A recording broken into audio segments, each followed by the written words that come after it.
oh my God, all these people know me now as the puke girl. Like, what am I going to do? And that was when I had the idea. I was like, I'm going to make a song saying, hey, I know I'm the puke girl, but also I make music and I think you would like it, you know? Mhm. And that also like, that kind of opened up. I appreciate you being here. Thank you so much. Yeah, thank you so much for having me. Of course. I'm Adam, by the way, and this podcast is about you, your journey in music, and we'll obviously talk about the song that came out today as well. Awesome. Sweet. So first off, talk to me about where were you born and raised? I was born and raised in Pittsburgh, Pennsylvania. So I'm a big Steelers fan. I'm Are you not a big really? hockey. Yeah, I am. I Okay. love football. I honestly didn't realize I loved football until like I was hanging out with my girlfriend's dad, who's a big Steelers fan, and he put on a game and I was like suddenly yelling at the TV. Um, but yeah, I was raised like um, 20, 30 minutes outside the city in like the South Hills area. Okay. Yeah. Very cool. And how did you get into music? You know, I was I don't really know. It was just something I was extremely drawn to. Like, there's no one in my family that is even kind of musically inclined. I just like Okay. always wanted to do it. Like, I remember in second grade, they were like, what do you want to be when you grow up? And they asked me to draw it. And I like drew myself on stage playing guitar and singing, even though I'd never done it. Um, Wow. it wasn't until like middle school that I like had a guitar and I was like, okay, I like actually kind of want to do this. And I started just looking up videos on YouTube of how to play certain songs. Um, so I taught myself guitar on YouTube, and then I was in middle school writing songs, and then I actually went to a performing arts high school, and that Oh, was you when I kind of did? got Okay. yeah, I got kind of serious about music then. Well, Um, going back a second here with the guitar, you obviously you drew yourself singing on a stage playing guitar, and then you get a guitar in middle school. What like did you get it from your parents? Like how did you get the guitar? so I got a guitar for Christmas from my parents. Okay. It was an And you electric did you ask for guitar. the guitar? Were you I like, did. it's time Yeah. to It was try to like learn? I Okay. think I got it in like sixth grade. Okay. And I also got Guitar Hero the same year. And so I Oh. spent all of my time playing Guitar Hero and never playing my actual guitar. And then my dad came in the living room once whenever I was playing it. And he was like, you're getting pretty good at Guitar Hero. Like, if you spent like even half the time, playing your actual guitar, you might actually, be good at guitar. And I was like, yeah, you're probably right. Like, I should play guitar. And it was probably like eighth grade whenever I really picked up the guitar and started playing it and writing. And Oh, so kind of sat for a bit of time then. it sat. Sounds like. Okay. Yeah. Yeah. My second grade dreams sat for a while, All right. but Well, what kind of guitar did you get? I'm just curious. it looked like a Strat. It was a black looking Strat, but it was like a Walmart guitar. You know what I mean? Oh, okay. Yeah. It wasn't like a Squire, like the Not go-to. even, not even a Squire. Okay. Really a Walmart brand, like came in a box with like a tiny amp and a guitar for like $100. Do you still have it? I don't think so. Oh, I okay. think it's gone. My family's moved around a lot, so we've had to get rid of a lot of stuff.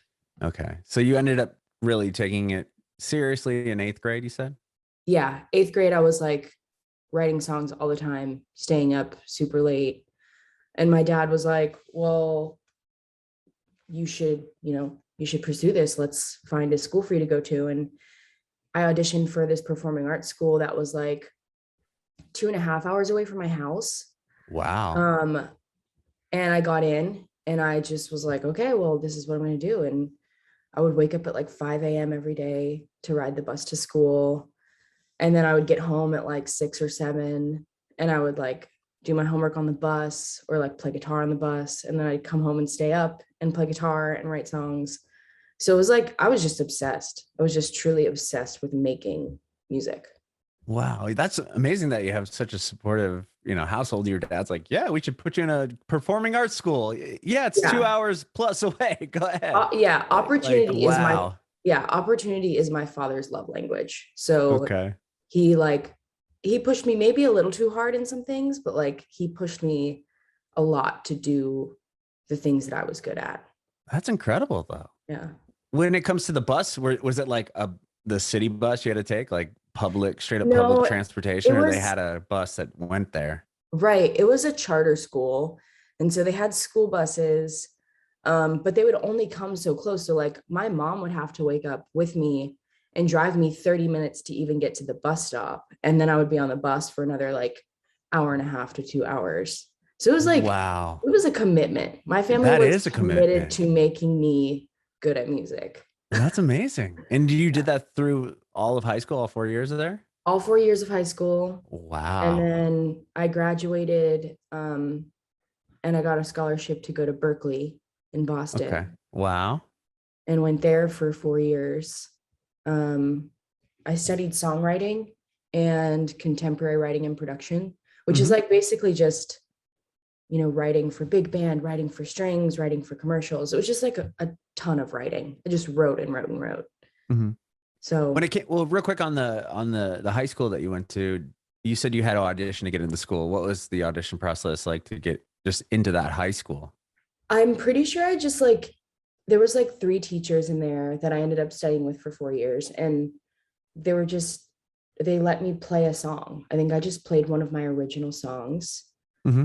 And then I think they maybe asked me to try to read some music, which I could not do and still cannot do, to be honest. Okay. um, but yeah, they just like asked me to sing a song for them, and I'm pretty sure I sang like some kind of really sad song that I wrote. I think it was called Gone, and I don't remember how it goes, but I know like my whole high school knew that song. Wow. Well, Yeah. that's incredible. So it must have been a hit if the school knew it, It was, right? yeah, I guess so. I don't know. It honestly, that era of my writing really reminds me of like John Mayer. Like I Okay. loved John Mayer at the time. Like Hmm. this kind of like jazz pop thing. It was popular in my high school. And so like it was kind of all I knew. Hmm. And was he kind of an inspiration to go to Berkeley, or was that just the I didn't next even kind know of he went to step? Berkeley. Oh, And then okay. when I got there, everyone was like, everyone has really mixed feelings about John Mayer at Berkeley. So Okay. I knew he went there when I got Okay. there. But yeah, I guess it wasn't really a deciding factor. It was just kind of Sure. like the school to go to for, contemporary music. Hmm. And with that too, did you audition to get into Berkeley? Yes. Okay. I don't remember what city I auditioned in, but I auditioned and I just, it was like very similar to my high school. I played a song that I wrote.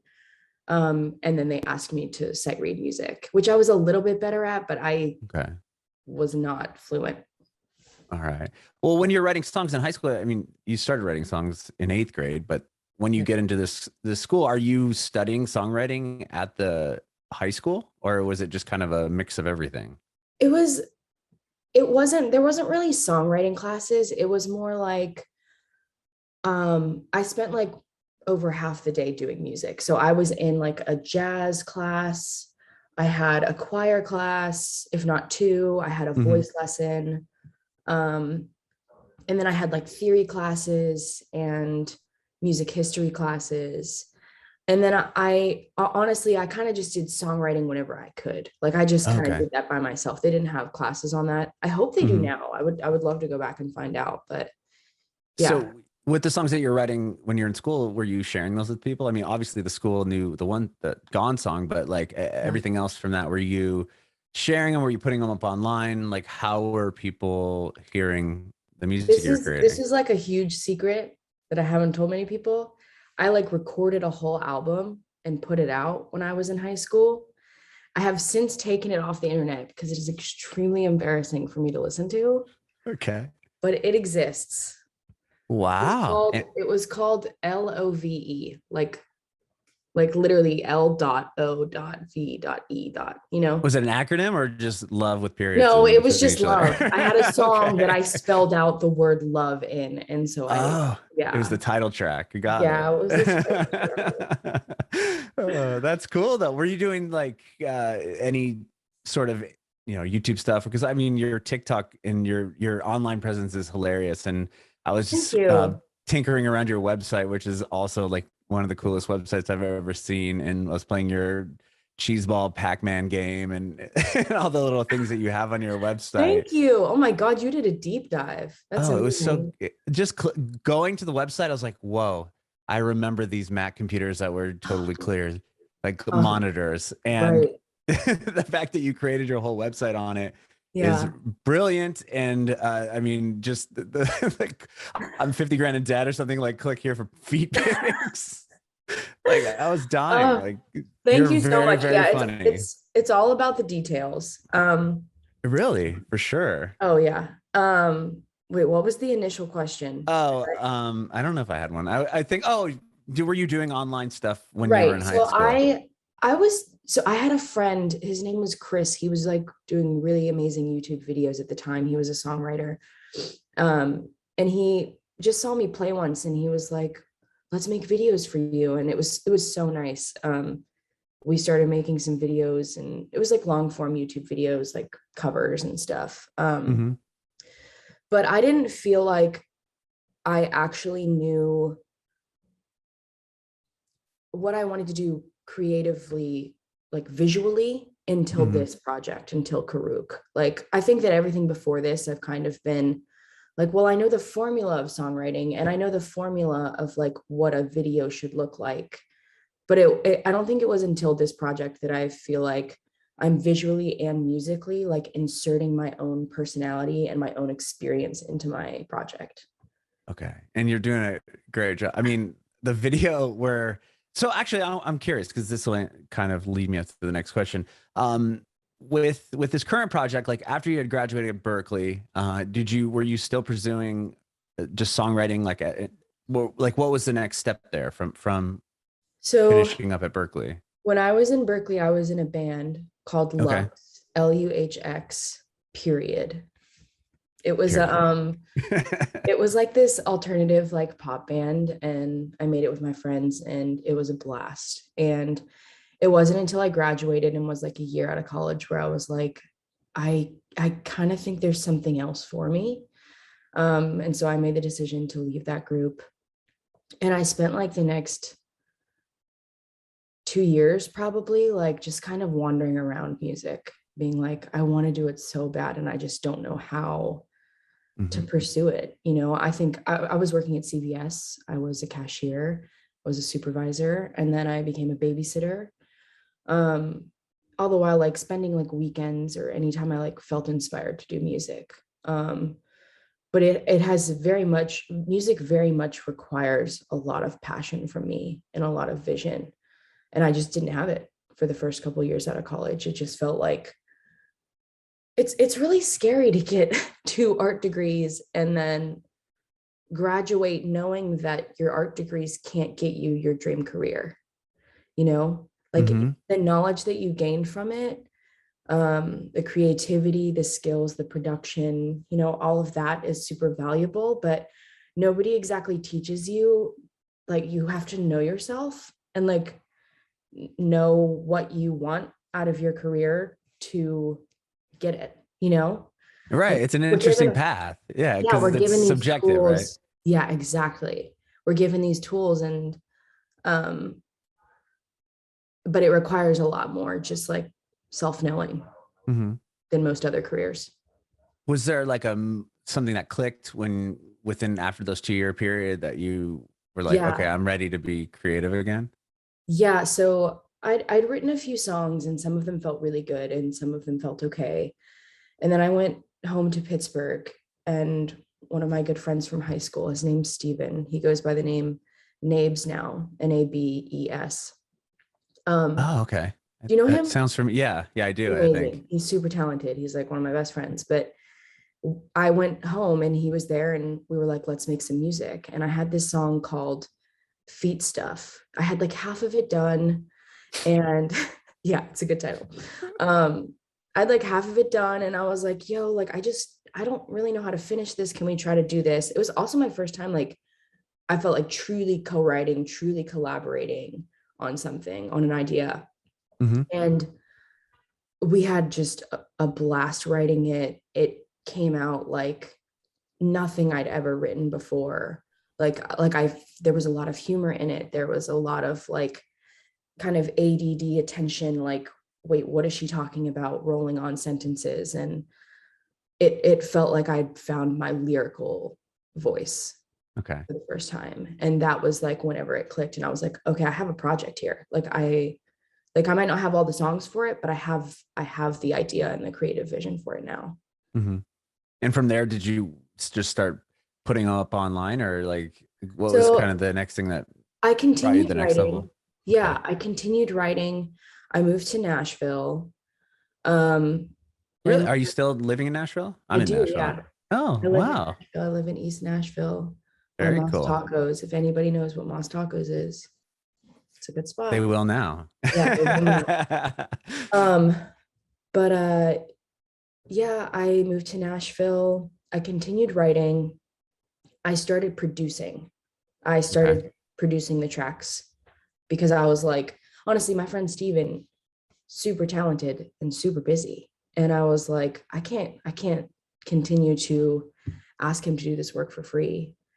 As well as a couple of other of my friends that are really talented producers. I was like, I need to spend some time like figuring out what they do and how they do it and make it my own. And so I spent like a year in Nashville just kind of working behind the scenes on this project.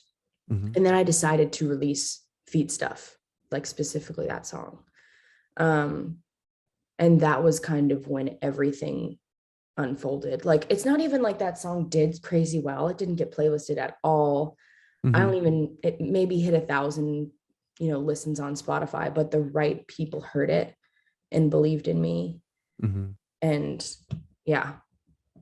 That's amazing. I Yeah. love the videos that you're doing. The one I watched before I got on with you, you you like say something like people didn't know that you could sing, and then you're like producing yourself on like your little keyboard, and then you're Yeah. holding like a thing of Cheez Its or something like that.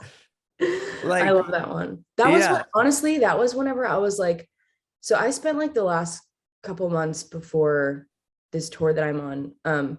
I spent the last few months like trying to figure out what the hell I'm going to do on TikTok because it is such an important tool for us now. Hmm. And also really can be really hard to figure out your voice. And I had like made this video of me, imitating this little girl puking.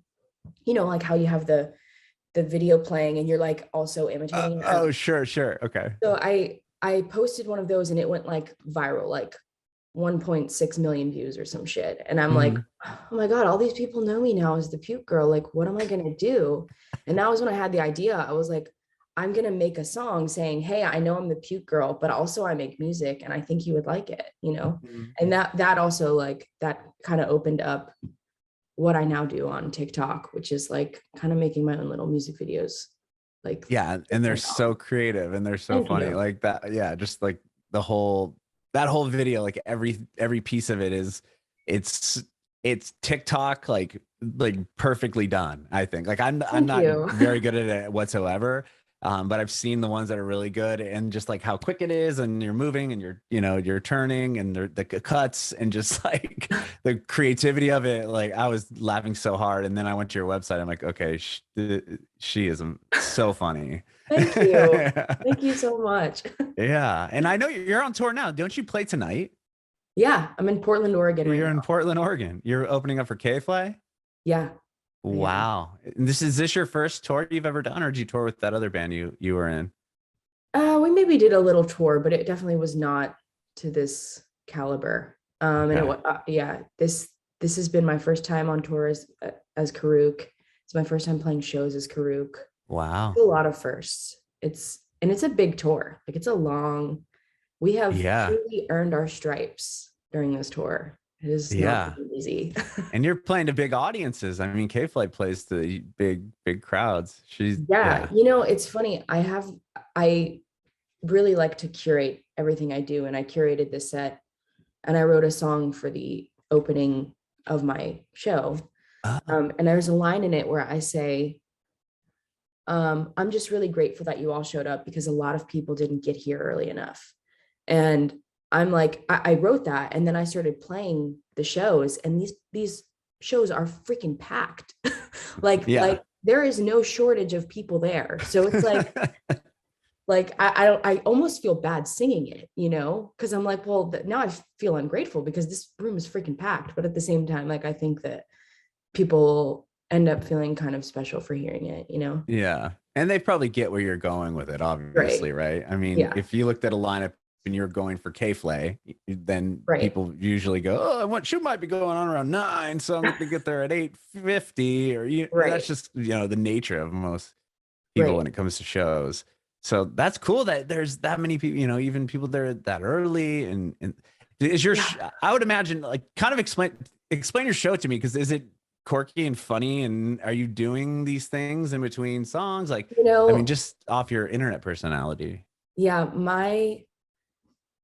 I showed my girlfriend the set. She was the first person to see the set outside of the band. And Okay.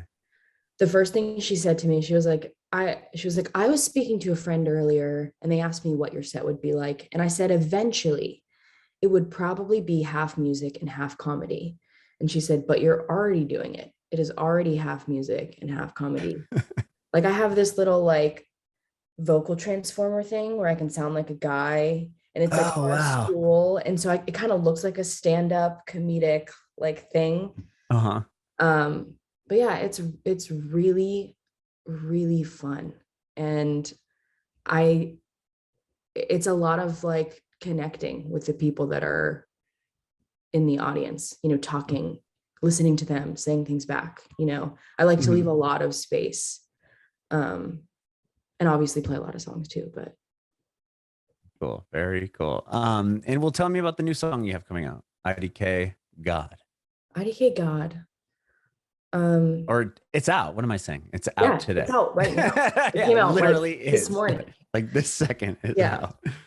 Um, yeah, that song, it's not that this is kind of funny. It's not that I didn't like the song before tour. I loved the song before tour, but it took on just like an entirely new personality and energy playing it live. Um, the way that people respond to the song kind of shocked me. Um, because it's like a slower song. It's like Mhm. it's like when you really have to listen to, and it just surprised me that people were listening so intently and giggling at the lines and crying by the end of it. And I was initially supposed to release a different song today, and I was like, I think this one needs to come out. I think that with everything that's, the pandemic slowly coming to an end, Mhm. and all of the stuff with Ukraine going on right now, I think that the song is kind of living its own life. And I felt the need to release it now rather than later, you know? Mhm.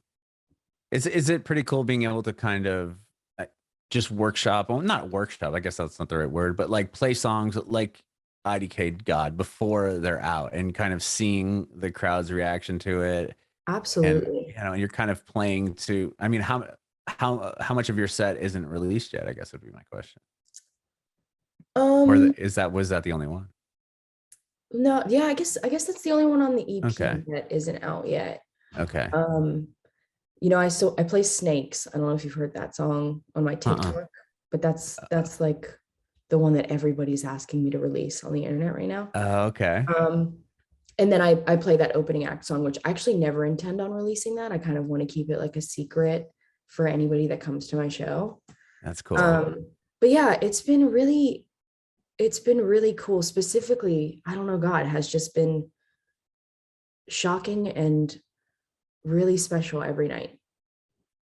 That is amazing. That is amazing. I can't wait to see you. And I would imagine your set is got to be not only great, but very entertaining. I would, Thank I you. You would gotta come think. see it. You gotta come see I it. know, I know, I know. You played Nashville, didn't you?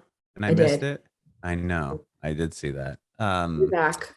I live there, so I know. Yeah, next time you play here, I'm going for sure. And congratulations on the tour. And then you have another big tour coming up as well, right? In I summer. yeah, I'm going on a few dates with JP Sachs, which That's I'm very huge. excited about. Truly legendary in the Berkeley songwriting world. So another full circle moment for me. Very cool. Well, thank you so much for doing this, Karuk. I really, really, really appreciate it. And especially since you have a show tonight. Thank you for taking time to chat Yeah, with me. of course. Thank you for having me. Yeah, I have one more question. I want to know if you have any advice for aspiring artists. Start to journal, start to do things that make you a little uncomfortable, because like you can take every songwriting class in the world and still not be unique. I think that what makes every artist unique is themselves. It's not their songwriting, it's not the craft, it's not their lyrics. It's like them inserting themselves into music. So just find yourself. That's what I would say.